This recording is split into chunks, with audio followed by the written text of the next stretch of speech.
Hey guys, Geeky J here, and today, or not today, but I'll be doing the last Outpost, Season 1, Episode 5, Star Trek Next Generation commentary.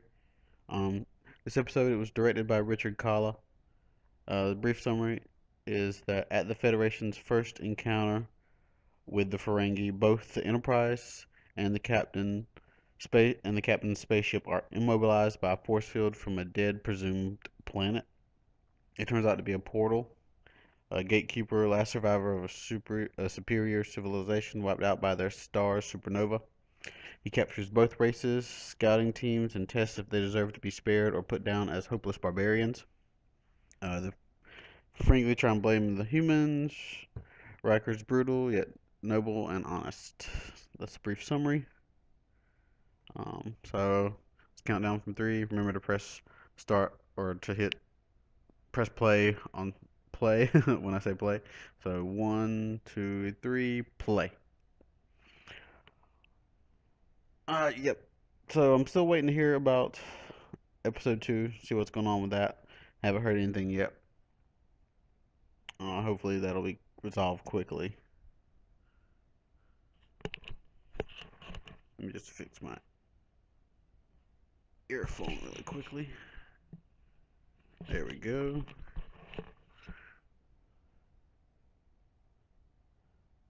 So this is the first time we see the Ferengi, which is pretty cool.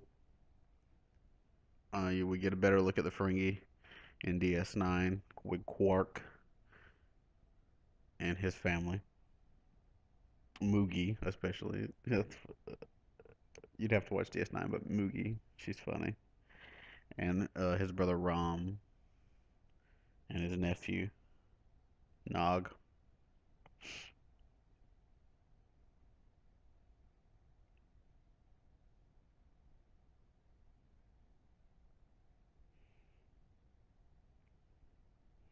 Now, why would they drop to subwarp speed? Unless they wanted to be caught.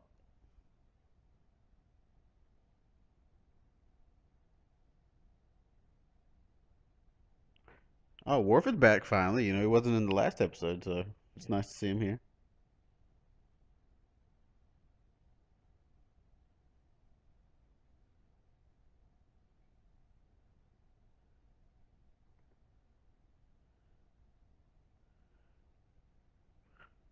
Okay. No, the Ferengi are pretty different.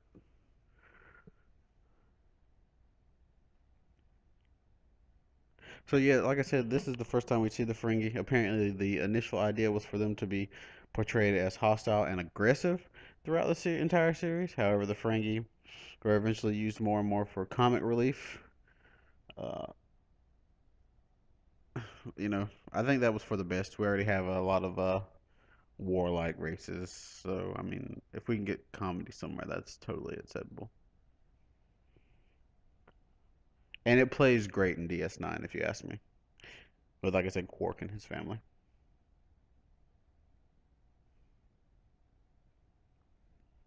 And we don't really see the energy whips that the Ferengi use in this episode come back at all. Maybe in like one or two other episodes, I think in the Star Trek Enterprise acquisition is what I've read, but I haven't really watched Enterprise, so I don't remember ever seeing them in DS9.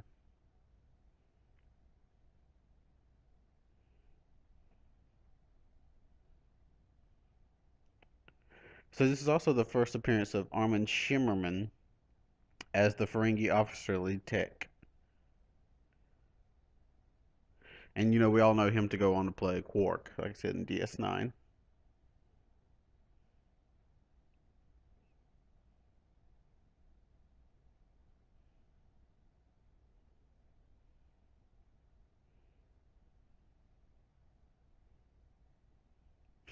Apparently, Will Wheaton called the Ferengi a total joke until Armin Shimmerman, yeah, repaired much of the damage.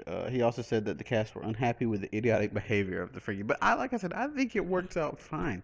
They're a little, well, they are comedic in this role that they play in this episode. Uh, a little bit hammy and overacted, maybe, but well, not necessarily overacted, but maybe exaggerated in their mannerisms and actions that they take. But I think it plays well overall. And then and Armin Shimmerman, he does a good job.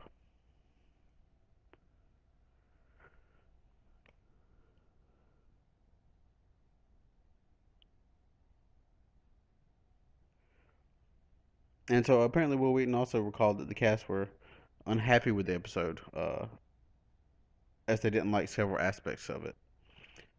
I imagine they were probably well, from what I read, they were more upset with the previous episode, Code of Honor. That was generally regarded as the worst episode of the series. And I'm not sure if I agree. I mean, there's definitely some problems with that episode, but the worst one, I don't know. That'll probably change. I'll probably agree with that, but as of right now, I'm not sure if it's the worst episode. Comment below and let me know what you think the worst episode of The Next Generation is. I mean, I'm pretty sure everyone has their own opinion, and I'd like to hear your opinion. Me, I don't necessarily have one, so if you want to argue for an episode being the worst, let me know. Like, I'm talking from like a actor standpoint, a overall concept standpoint, uh, set design, plot wise. Just let me know what you think the worst episode of TNG is.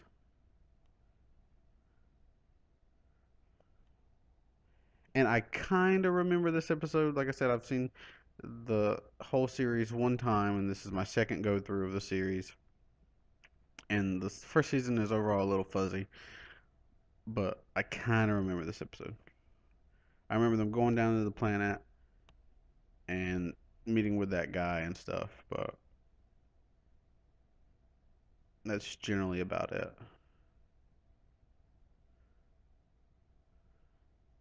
Well, obviously it's not Riker because they're doing it.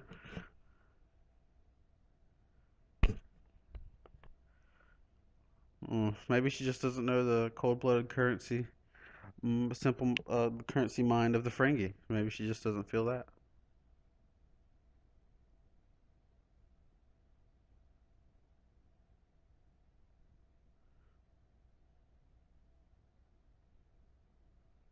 Hmm. Uncle Sam, maybe.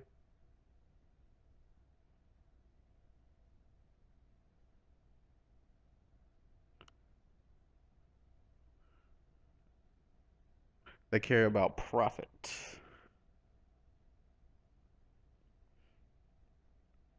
I like the the way they take the Ferengi. Like I said earlier, it's more of a comedic thing, and it's really funny in DS9. But I like their culture. It's really interesting. I think Star Trek does a good job of creating cultures overall.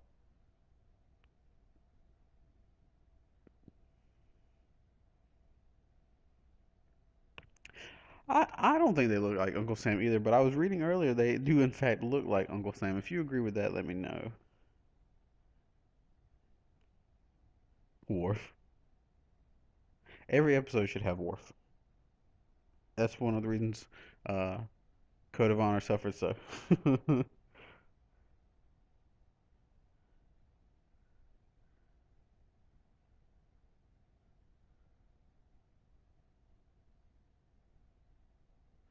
Oh, come on. Come on, Picard.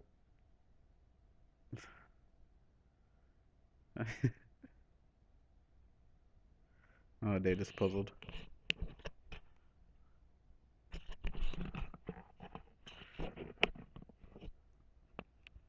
I don't think overall that's true. At least not at this point, and definitely not in DS9. I forgot what it is they're actually using to shield themselves.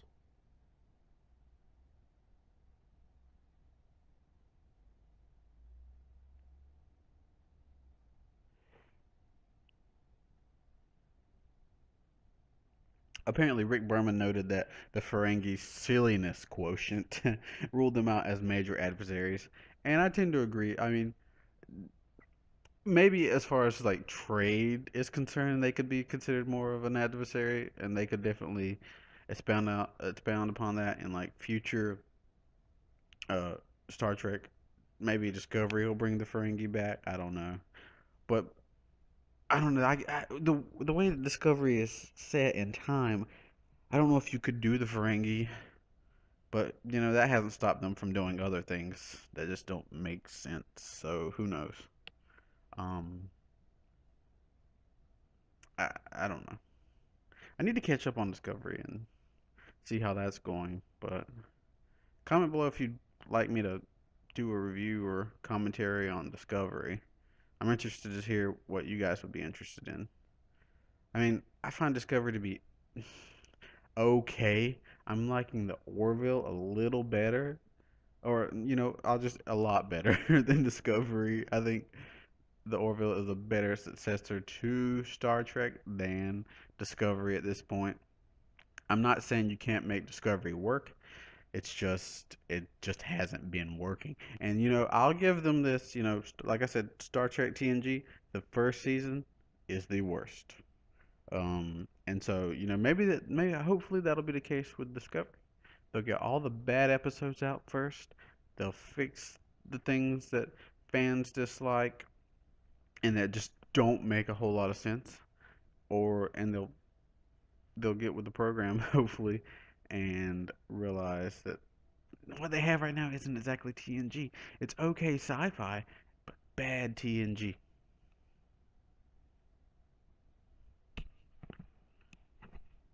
So you guys let me know. Is Discovery improved since episode 4 or 5? Uh, how are they doing?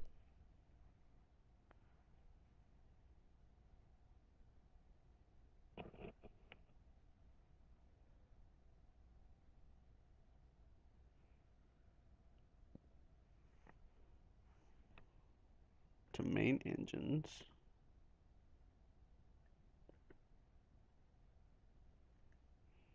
It's a cool sound effect. The whirringness.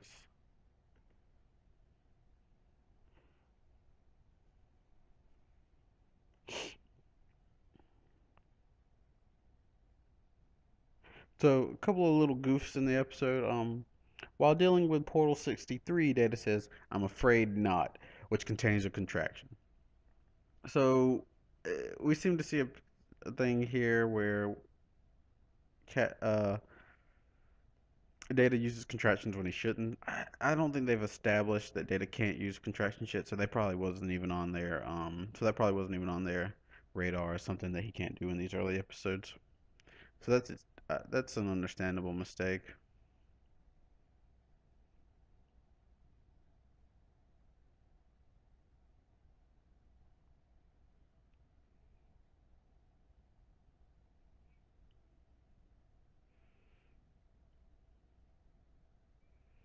Oh, okay. So it was the Ferengi, maybe, or not the Ferengi, but the planet was maybe interfering with their ability to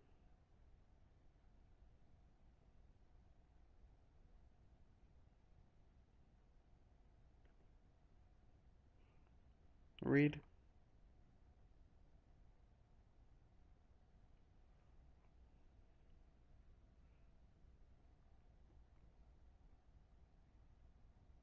Ooh, the way Lutan was to Yar in the last episode. Provocative.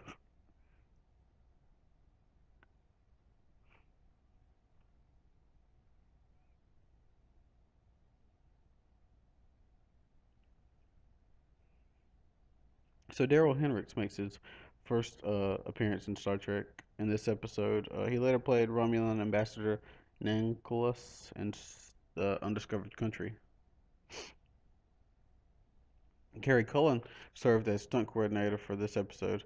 She was among the group of hired coordinators prior to Dennis Madalone's employment with the series. So far the only female stunt coordinator who worked on Star Trek besides Leslie Hoffman, who served as assistant stunt coordinator on Star Trek Deep Space Nine and Voyager.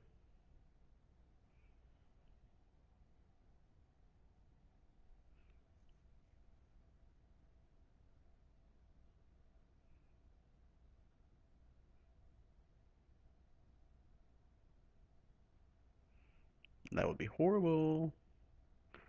The whole series would end right here with total annihilation, and that would suck.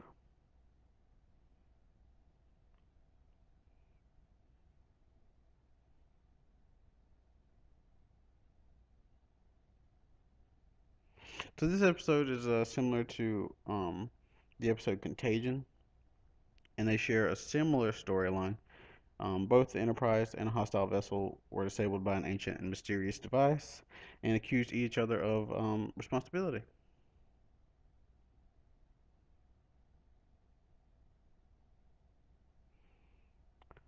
So I think I mentioned that the director for this episode was Richard Kalla, and he felt that the episode had problems which were only identified after shooting was completed.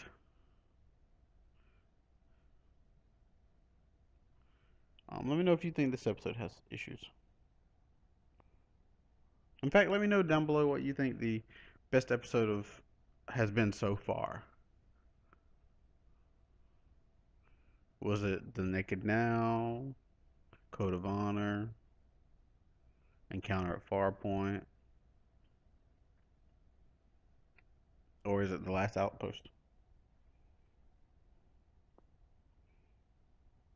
And if you were around when this episode originally aired and you're listening, just what was your, if you can recall, what was your reaction to them revealing the Ferengi?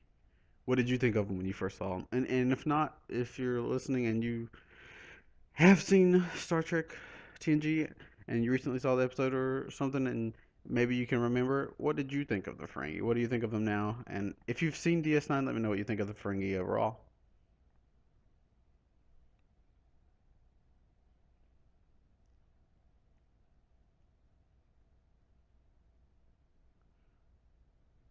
47 seconds.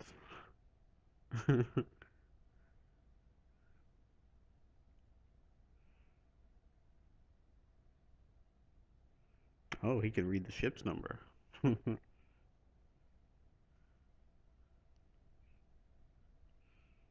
don't recall seeing a lot of Ferengi ships in DS9. But we do go to the homeworld Ferenginar.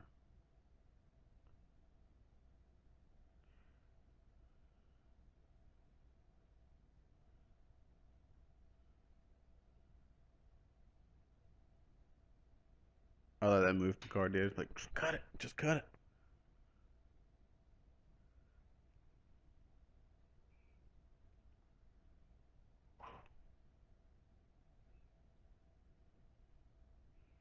And I know they send an away team down to the planet, but I can't remember if it's only Riker and well, I don't think they ever send just one per. Well, I could be wrong about that. I think Geordi sent one time by himself, or he gets left behind or something.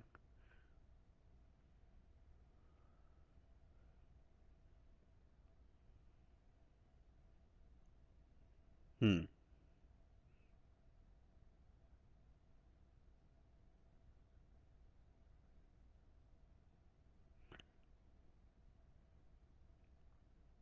I don't think the voice sounds like a Ferengi though.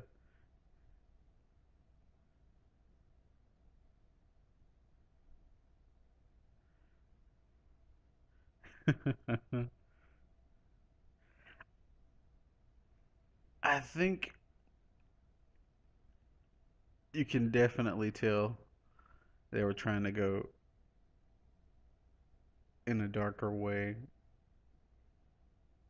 in a darker way, than they originally intended, or you can definitely tell they're trying to play up the Ferengi as a little bit more um, menacing than they actually turn out to be, or they go for later on, just based off of the way he was acting aggressively and his voice, the way his voice sounds.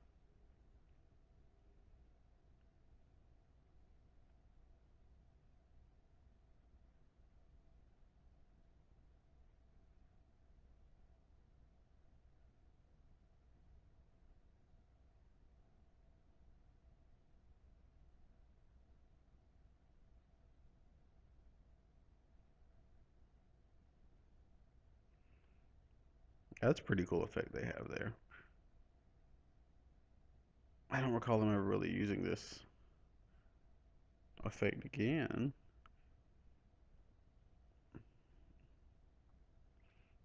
I bet Data gets his. Yeah, he's got his finger stuck.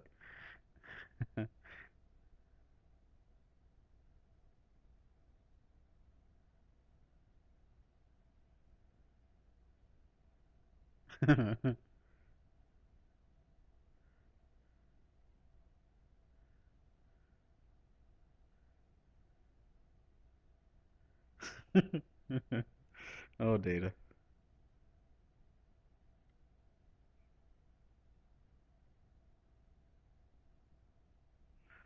Finger trap.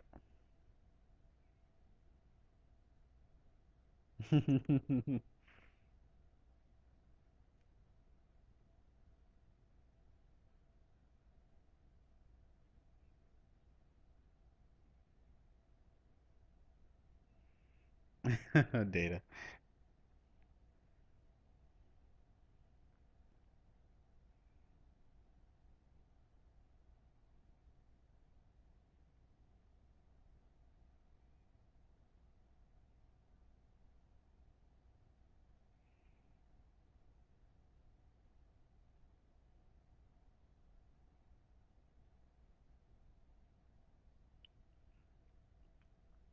That's a yeah. Like I said, this is a pretty cool effect, but I don't really recall it ever coming or them ever doing it again. One thing about this episode is that it's the first time that Jordy gives a report to the bridge from the engineering part of the spaceship. The producers like this image so much that from season two onwards, Jordy becomes chief engineer. So this changes a couple other roles, or this helps. This episode really cements Jordy as becoming chief engineer. And I don't think we've seen Colmini or O'Brien, I mean, really since that episode a while back. I don't recall them even mentioning him, so I wonder what was going on there.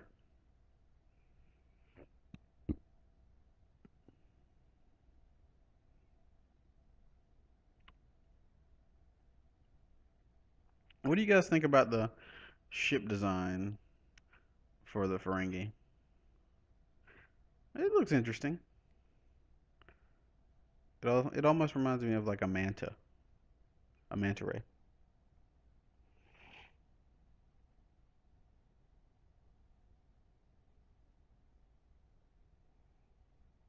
So I was reading, and the phrase "the last outpost" was parodied a little bit in Deep Space Nine, with the episode "The Dogs of War." Quark proclaims that his bar will be the last outpost of what made Ferenginar great.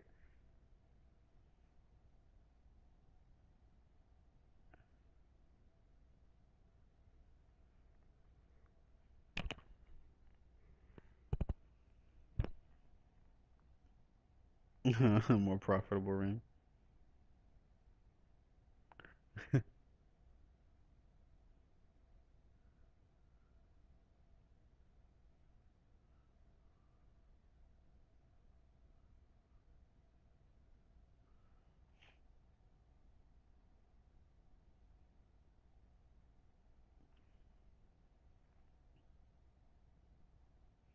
So Aaron Eisenberg was provided with a tape of this episode when he was auditioning for the role of Nog in Deep Space Nine. So that's interesting. I wonder if he did anything with that, or if he based his audition based off of these characters, which is funny to think about.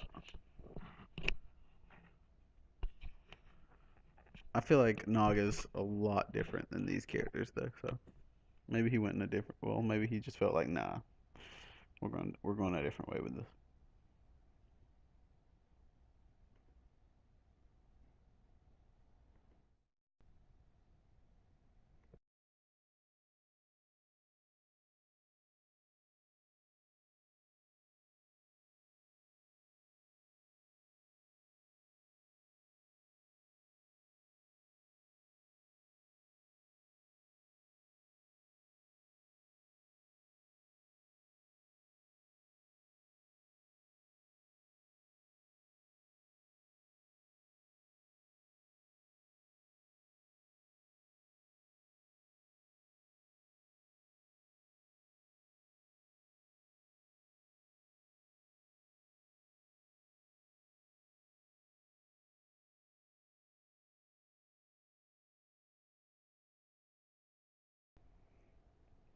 Okay, guys, sorry about that. I finished recording and realized that the app I used didn't record everything. It just stopped for whatever reason. Not really sure why. So I'm going to start back. I'm not going to start the whole thing over. I'm going to start back at around 27 minutes, or actually at exactly 27 minutes. So when I say play, hit play again, or if you want to keep going, that's fine. So 3, 2, 1, play. And I'm right there where Riker is in front of the crystalline structure or whatever, and he's calling out for Data. Again, sorry about that. But like I said, I finished recording and I went back to check and just saw that it didn't record everything, and I was so bummed. So I'm picking this up a little bit later actually. And I'm not really sure what was recorded and what wasn't, so if I repeat anything, I'm sorry. Last thing I remember I was talking about the actor who plays Nog receiving this episode as uh, before he auditioned.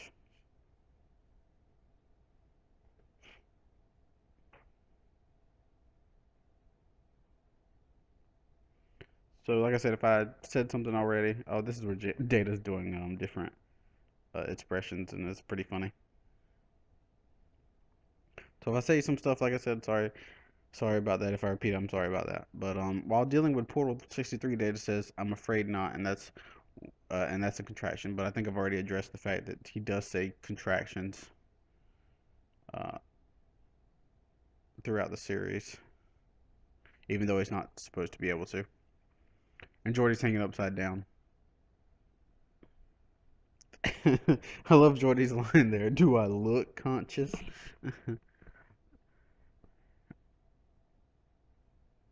And if you guys, like I said, I don't know if I said this, but if you guys remember seeing the Ferengi the first time, let me know what you think about them when it originally aired, or what do you guys think about the Ferengi just based off this one uh, time they are shown in DS9 so far? What are your thoughts about them? And I don't know if you've heard me say this, but I was wondering, is that basically just a pool noodle? Is that all that is? What's going on there? And I don't think I said this, but let's see. When discussing the different colors of the nations earlier, Data says Germany's colors are red, black, and gold. Since Picard said the proper order of the colors, but Data should have actually said black, red, and gold. And those colors actually weren't in use in the 1800s. So, a little fun fact for you. I don't think I told you this, or I remember in the I think I said it, but it didn't get recorded or whatever.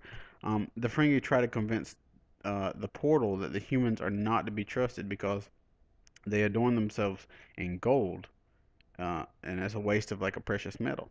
But later on in DS9, we learn that you know they kind of consider gold to be worthless. They only use it in gold pressed latinum, and they are much more concerned about latinum. The gold itself is pretty irrelevant and useless to them. Oh, and quick note: look out for this. Riker, Geordi, and Data are, and you see they're in different positions when the Ferengi bring an unconscious Worf to their location.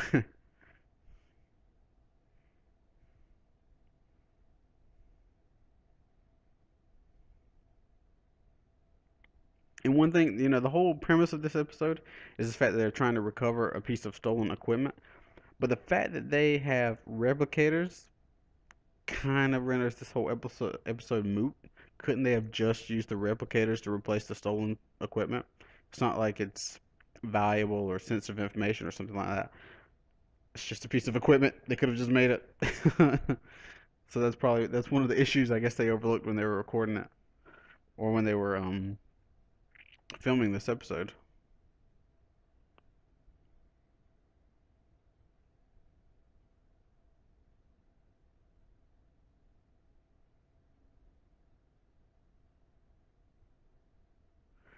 And I don't know if you caught this, but when the Doctor Crusher says that they won't have to worry past 70 below, Picard replies that it feels like that now. If it's that cold, you should be able to see their breath.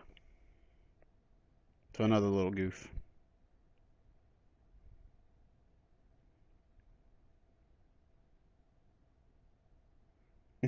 Like you can definitely like it went from uh very serious to very comedic with the Ferengis. Do you guys like this version of the Ferengi? Very comedic? At least I think they are taken this way. Maybe it wasn't intentionally this way when they were filming it, but they do seem very comedic here.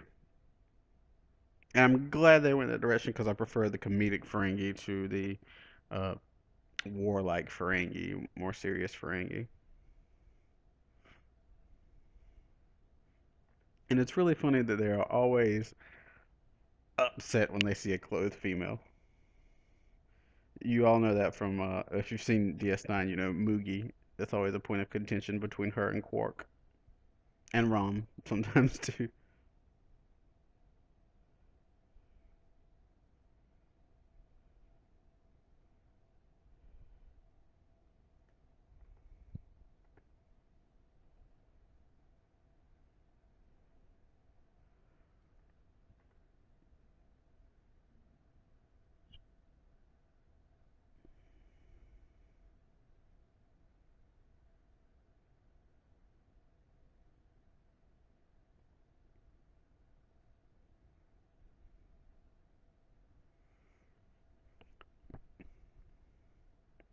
What do you guys think about the relationship between Picard and Beverly this early on?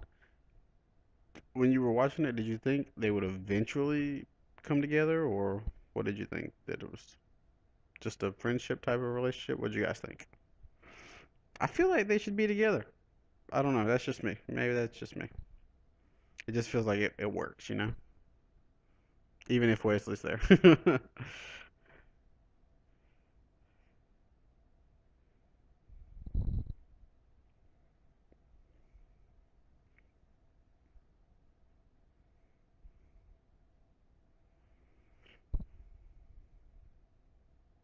So a couple things. The master systems display table, nicknamed the pool table, by the production staff, appears for the first time in this episode, and it still looks very much like previous appearance, and it's for Star Trek Voyage Home, and not like it appeared throughout the rest of the series. So it's also the first time that two of the four corridors leading to the main engineering have been blocked by consoles.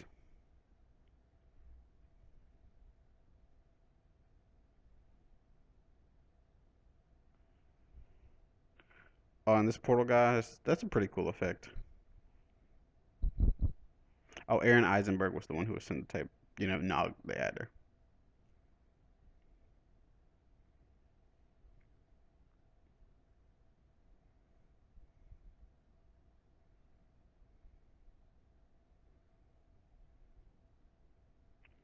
It's really funny that I mean, it makes sense, but loud noises bother the Ferengi. That's pretty funny. They have such huge ears, and they immediately point to Riker.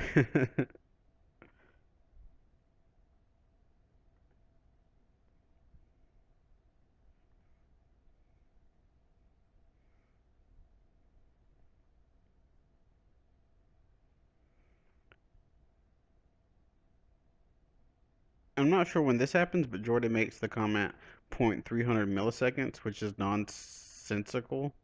It's either zero point 0.3 seconds, 300 milliseconds, or zero point 0.3 milliseconds. Not what he said. Not that it's a big issue, but maybe just a slip of the tongue. It happens. And I don't know if this was in the recorded version that I said, but I'll say it again. The crew on the ship, they gather together as the life support fails because of the fact that this ship's losing heat, and they're gathered together on the outside portion of the ship, the one where you can see the windows and the slope ceiling. So they're outside, adjacent to the hull of the ship, and those would be the rooms that you would not want to be in because you would want to be in the center of the ship as best you could be. That's where your best chance of survival would be. It's the warmest portion of the ship. So I don't know. Maybe uh, there's maybe there's a in-universe explanation, but generally you'd want to stick to the inside of the ship. And I love the way he says humans. That's pretty. That's funny. It's really interesting. The humans.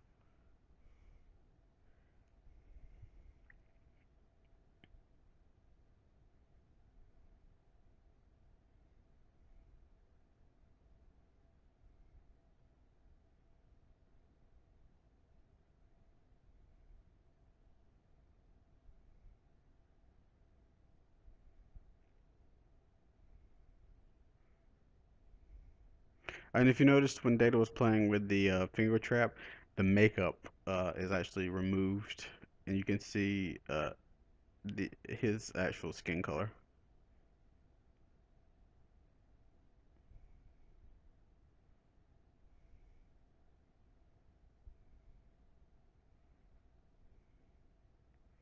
I feel like Riker has a very commanding voice,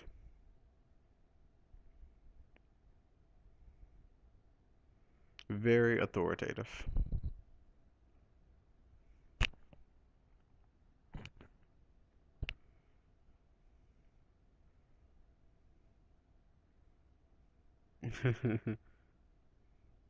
See, they're very, like I said, I don't know if it was the intention, but they really come off as comedic here.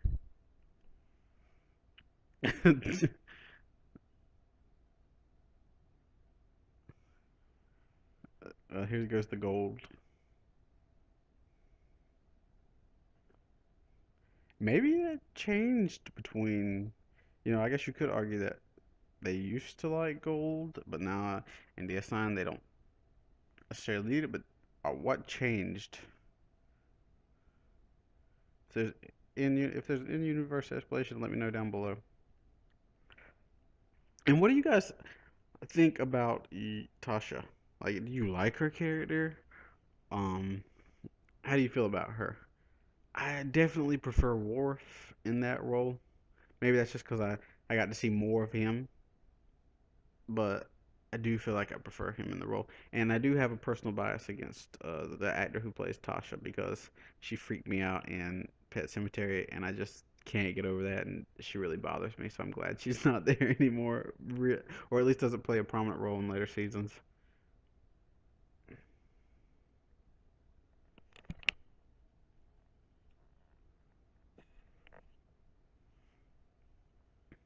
And this scene right here, I remember when I first saw this, and I thought, this is really cheesy. The way they filmed this, it's not good at all. You can tell what they did when he's swinging the staff. You'll see what I mean in a second here. And did you guys get this riddle or whatever when he first asked it? I really didn't pay a lot of attention, and I was like, we'll just get the answer in a second. I didn't really, and they don't really give you a lot of time to think about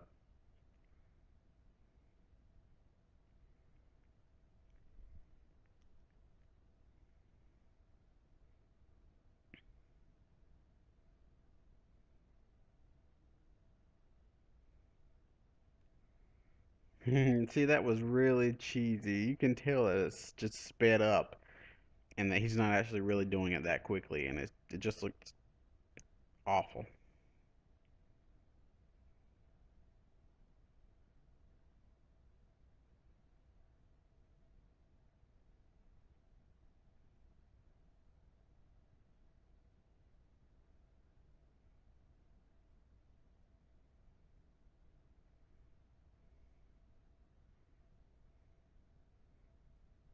So I guess the guy can read minds.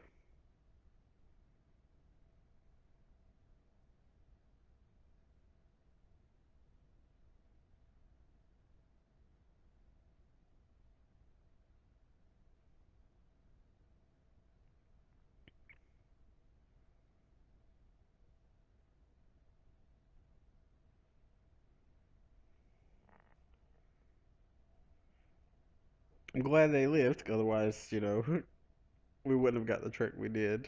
But obviously that they would never want to die. It's just a conceit you have to give the show. Suspension of disbelief.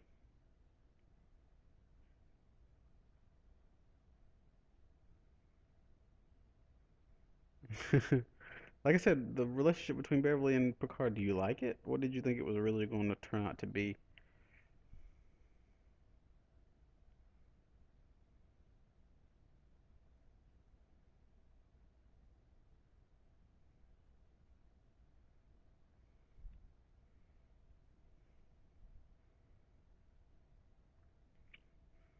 I wonder how much fog they went through on the show, or dry ice they went through on the show.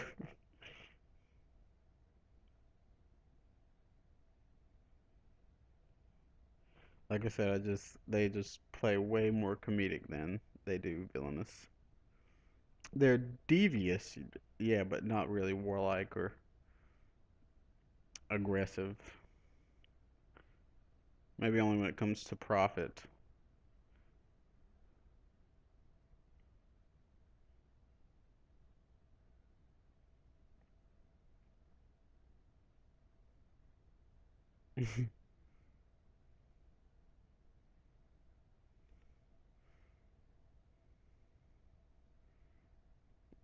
Like, what are they doing? Just jockeying for some reason?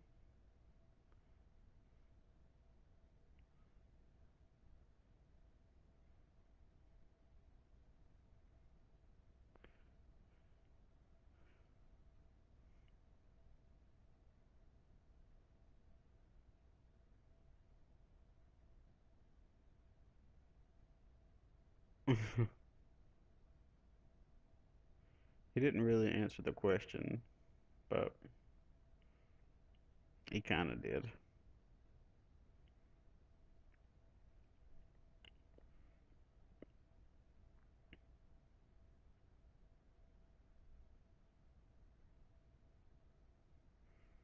Is it just an old message? I guess it's just a message.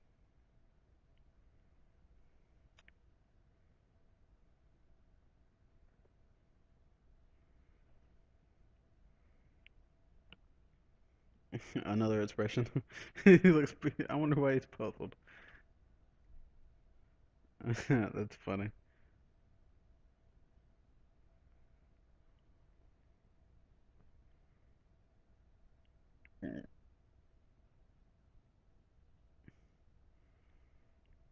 This is just awesome. And the fact that Picard agrees to it is really cool.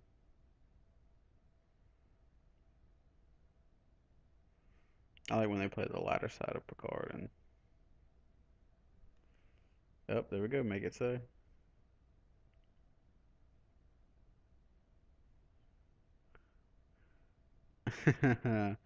So that was a pretty good ending to the episode. I mean, not the best episode, but not the worst. I don't think it was okay. Again, sorry about that issue with the audio. Not sure what happened, but I actually think well, I actually think because I minimized the window, it stopped my recording window. It just stopped recording, so can't do that in the future. But thanks again, guys, for watching. Um, Let me know what you guys think to the questions I asked down below in the comments. Have a good day. Later.